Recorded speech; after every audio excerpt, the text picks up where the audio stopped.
जय शनिदेव की। आइए अब सुनते हैं शनिवार की व्रत कथा। इस दिन शनि ग्रह की दृष्टि के लिए शनि की पूजा होती है।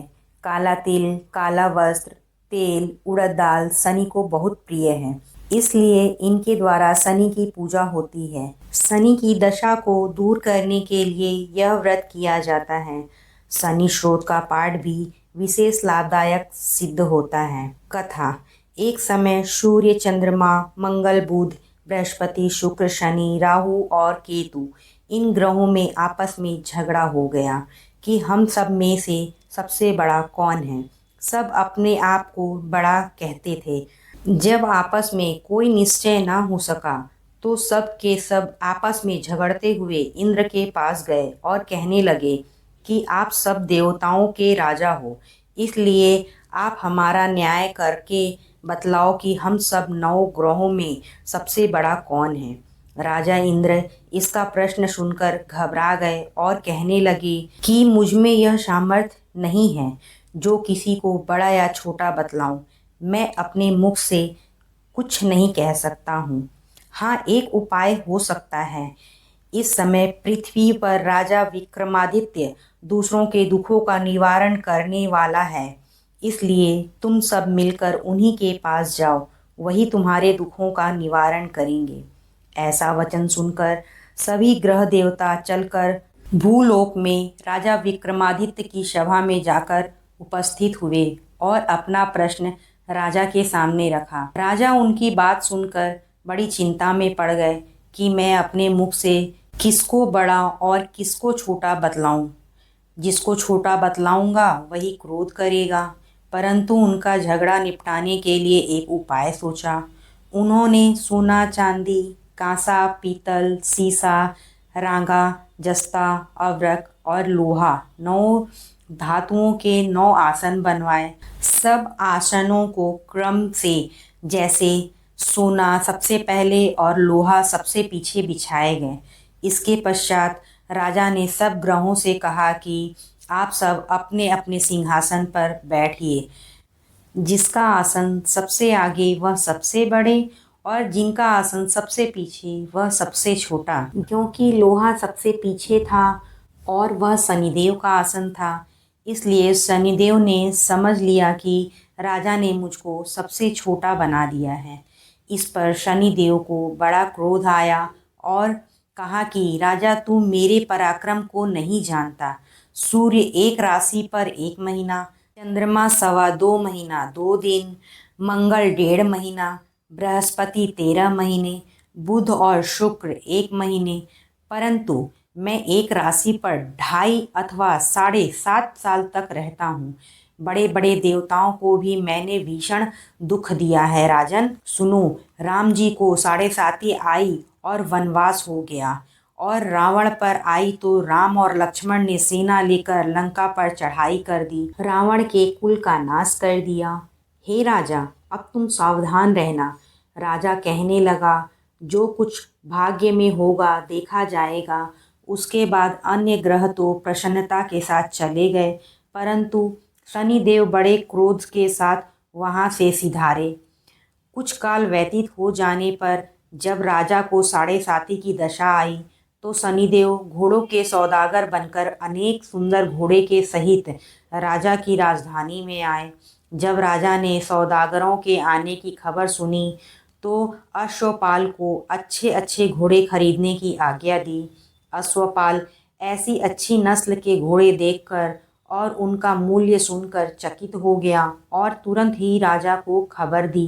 राजा उन घोड़े को देखकर एक अच्छा सा घोड़ा चुनकर सवारी के लिए चढ़ा। राजा के घोड़े की पीठ पर चढ़ते ही घोड़ा जोर से भागा।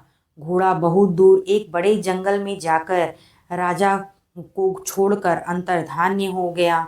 इसके बाद राजा अकेला जंगल में भटकता फिरता रहा।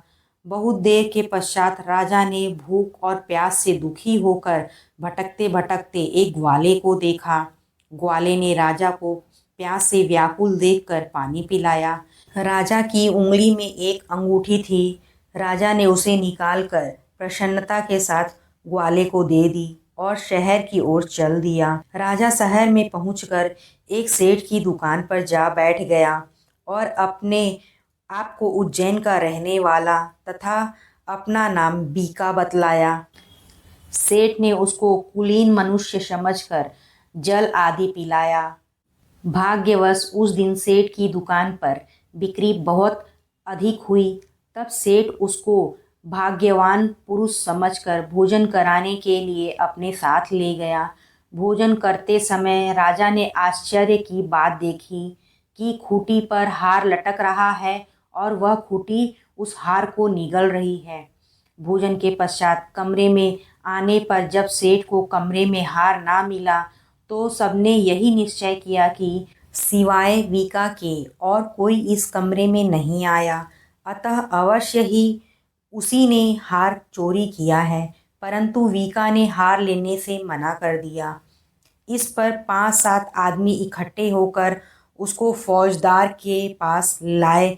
फौजदार ने उसको राजा के सामने उपस्थित कर दिया और कहा कि ये आदमी तो भला प्रतीत होता है, चोर मालूम नहीं होता, परंतु सेठ का कहना है कि इसके सिवाय और कोई घर में आया ही नहीं, अवश्य ही इसी ने चोरी की है। तब राजा ने आज्ञा दी कि इसके हाथ पैर काटकर चौरंगियां किया जाए। राजा की आज्ञा का तुरंत पालन किया गया और वीका के हाथ पैर काट दिए गए। इस प्रकार कुछ काल व्यतीत होने पर एक तेली उसको अपने घर ले गया और कोलू पर उसको बैठा दिया। वीका उस पर बैठा हुआ जुबान से बैल हाँकता रहा। शनि की दशा समाप्त हो गई और एक रात को वर्षा ऋतु के समय वह मल्हार राग गाने लगा। उसका गाना सुनकर उस शहर के राजा की कन्या उस राग पर मोहित हो गई और दासी को खबर लेने के लिए भेजा कि शहर में कौन गा रहा है। दासी सारे शहर में फिरती फिरती क्या देखती है कि तेली के घर में चौरंगिया राग गा रहा है। दासी ने महल में आकर राजकुमारी को सब वृत्तांत सुना दिया। बस उसी क्षण राजकुमारी ने अपने मन में यह प्रण कर लिया, चाहे कुछ भी हो, मैं इस चौरंगिया के साथ विवाह करूंगी। प्रातःकाल होते ही जब दासी ने राजकुमारी को जगाना चाहा तो राजकुमारी अनशन व्रत लेकर पड़ी रही। तब दासी ने रानी के पास जाकर राजकुमारी के न उठने का वृत्तांत कहा। रानी ने तुरंत ही वहां पर आकर राजकुमारी को जगाया और उनके दुख का कारण पूछा। तो राजकुमारी ने कहा कि माताजी, मैंने यह प्रण कर लिया है कि तेली के घर में जो चौरंगिया है उसी के साथ विवाह करूंगी। माता ने कहा, पगली, यह क्या बात कह रही है? तेरा विवाह किसी देश के राजा के साथ किया जाएगा। कन्या कहने लगी कि माताजी, मैं अपना प्रण कभी नहीं तोड़ूंगी। माता ने चिंतित होकर यह बात राजा को बतलाई। जब महाराज ने भी आकर यह समझाया कि मैं अभी देश देशांतर में अपने दूत भेजकर सुयोग्य, रूपवान एवं बड़े से बड़ा गुणी राजकुमार के साथ तुम्हारा विवाह करूंगा, ऐसी बात तुमको कभी नहीं विचारनी चाहिए। कन्या ने कहा, पिताजी, मैं अपने प्राण त्याग दूंगी परंतु दूसरे से विवाह नहीं करूंगी। इतना सुनकर राजा ने क्रोध से कहा, यदि तेरे भाग्य में ऐसा ही लिखा है तो जैसी तेरी इच्छा हो वैसा ही कर। राजा ने तेली को बुला करके कहा कि तेरे घर में जो चौरंगिया है उसके साथ मैं अपनी कन्या का विवाह करना चाहता हूँ। तेली ने कहा कि यह कैसे हो सकता है? कहाँ आप हमारे राजा हैं और कहाँ मैं एक नीच तेली। परंतु राजा ने कहा कि भाग्य लिखे को कोई टाल नहीं सकता, अपने घर जाकर विवाह की तैयारी करो। राजा ने उसी समय तोरण और अंदरवार लगवाकर अपनी राजकुमारी का विवाह चौरंगिया बना विक्रमादित्य के साथ करा दिया। रात्रि को जब विक्रमादित्य और राजकुमारी महल में सोए तो आधी रात के समय शनिदेव ने विक्रमादित्य को स्वप्न दिया कि राजा, कहो मुझको छोटा बतलाकर तुमने कितना दुख उठाया। राजा ने क्षमा मांगी। शनिदेव ने प्रसन्न होकर विक्रमादित्य को हाथ पैर दिया। तब राजा ने कहा, महाराज, मेरी प्रार्थना स्वीकार करें कि जैसा दुख आपने मुझे सौंप दिया है ऐसा और किसी को ना दे। शनिदेव ने कहा कि तुम्हारी यह प्रार्थना स्वीकार है। जो मनुष्य मेरी कथा सुनेगा या कहेगा उसको मेरी दशा में कभी किसी प्रकार का दुख नहीं होगा, और जो नित्य ही मेरा ध्यान करेगा या चींटियों को आटा डालेगा उसके सब मनोरथ पूर्ण होंगे। इतना कहकर शनिदेव अपने धाम को चले गए। राजकुमारी की आंखें खुली और उसने राजा के हाथ पांव सही सलामत देखे तो आश्चर्य को प्राप्त हुई। उसको देखकर राजा ने अपना समस्त हाल कहा कि मैं उज्जैन का राजा विक्रमादित्य हूँ। यह बात सुनकर राजकुमारी अत्यंत प्रसन्न हुई। प्रातःकाल राजकुमारी से उसकी सखियों ने पूछा तो उसने अपने पति का समस्त वृत्तांत कह सुनाया। तब सब ने प्रसन्नता प्रकट की और कहा कि ईश्वर ने आपकी मनोकामनाएं पूर्ण कर दी। जब उस सेठ ने यह बात सुनी तो वह विक्रमादित्य के पास आया और राजा विक्रमादित्य के पैरों पर गिरकर क्षमा मांगने लगा कि आप पर मैंने चोरी का झूठा दोष लगाया, अतः आप मुझको जो चाहे दंड दें।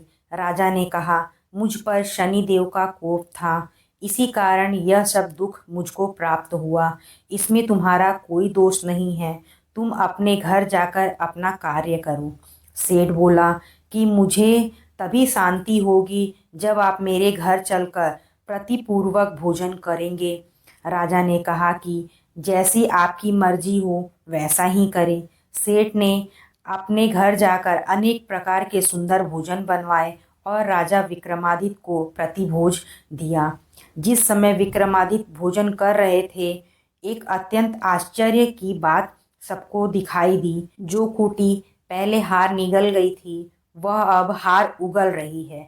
जब भोजन समाप्त हो गया तो सेठ ने हाथ जोड़कर बहुत सी मोहरें राजा को भेंट की और कहा कि मेरे श्री कंवर नामक एक कन्या है, उसका पाणी ग्रहण आप करें। इसके बाद सेठ जी ने अपनी कन्या का विवाह राजा के साथ कर दिया और बहुत सा दान दहेज आदि दिया। इस प्रकार कुछ दिनों तक वहां निवास करने के पश्चात विक्रमादित्य ने शहर के राजा से कहा कि अब मेरी उज्जैन जाने की इच्छा है। फिर कुछ दिन के बाद विदा लेकर राजकुमारी मनभावनी सेठ की कन्या श्री कन्वरी तथा दोनों जगह के दहेज में प्राप्त अनेक दास दासी रथ और पालकियों सहित विक्रमादित्य उज्जैन की तरफ चले। जब शहर के निकट पहुँचे और पूर्ववासियों ने राजा के आने का संवाद सुना तो समस्त उज्जैन की प्रजा अगवानी के लिए आई। तब बड़ी प्रसन्नता से राजा अपने महल में पधारे। सारे शहर में बड़ा भारी महोत्सव मनाया गया और रात्रि को दीपमाला की गई। दूसरे दिन राजा ने शहर में यह सूचना कराई कि शनि देवता सब ग्रहों में सर्वोपरि हैं। मैंने इसको छोटा बतलाया, इसी से मुझे यह दुख प्राप्त हुआ। इस कारण सारे शहर में सदा शनिदेव की पूजा और कथा होने लगी। राजा और प्रजा अनेक प्रकार के सुख भोगती रहीं। जो कोई शनिदेव की इस कथा को पढ़ता या सुनता है, शनिदेव की कृपा से उसके सब दुख दूर हो जाते हैं। शनिवार की कथा को व्रत के दिन अवश्य पढ़ना चाहिए। जय शनिदेव।